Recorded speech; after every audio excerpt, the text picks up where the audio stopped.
Thank you, Mr. President. You're making our country healthier again. Thank you, Bobby. Could you just, for the record, state what the autism was, let's say, 20 years ago and what it is today?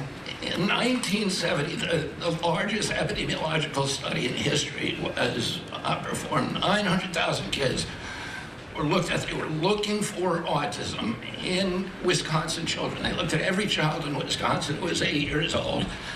They found an autism rate of 0.7 per 10,000. So almost close to 1 in 20,000, less than 1 in 10,000. Today, the autism rates are nationally are 131, but it's actually much worse than that because California, which has the best collection system, reports an autism rate of 1 in every 19 children, 1 in every 12.5 boys.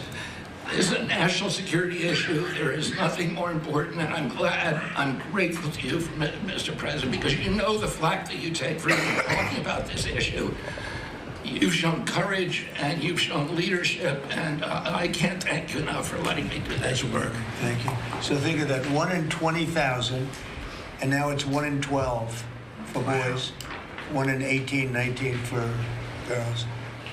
So obviously there's something that's artificially, I think, induced, something, whether it's the vaccines in terms of these massive vaccines that are twice the size of a jar like that, of a glass of water like that, I mean, into a baby's body. And I've suggested get them in doses, get them in, maybe 20%, 30%, but smaller, not such a big. I think, that. And we had certain recommendations, the MMR, take them separately. The measles is already separate now, and it works out much better. But there doesn't seem to be any impact if you take it separately. If you take it as a combination, it's not so great. And some other things. But I would say don't take Tylenol if you're pregnant, and when the baby is born, don't give it Tylenol. You can avoid it at all. Just don't give it Tylenol. I'll say this. Really, what do you have to lose? You really don't have much to lose. Yeah, go ahead.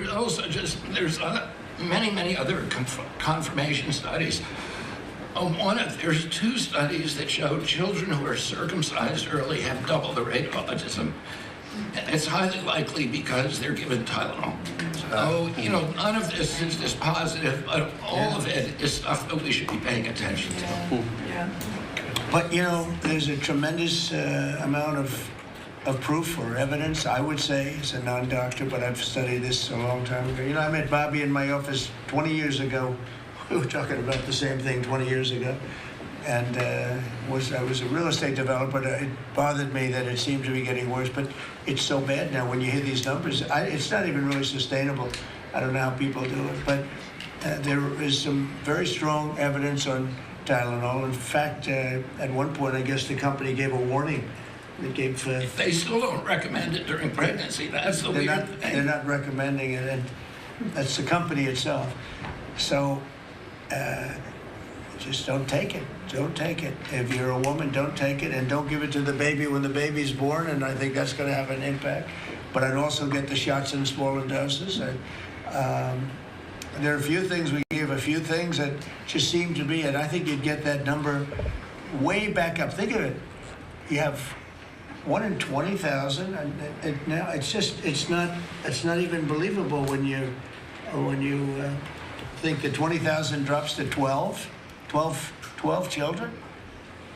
So that's induced by something that's given or taken, and it should be able to be stopped. And you're talking about the Pennsylvania Dutch, you were talking about the Amish, where they don't take any of this stuff, and they have virtually none, right? They have no autism. So we're doing something very bad. Somebody's been given some bad things. Other countries, by the way, we have 82 vaccines that we give simultaneously. And I'm a vaccine believer, by the way. I believe in the polio vaccine. I believe in a lot of vaccines.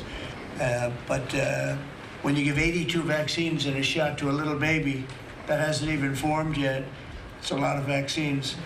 And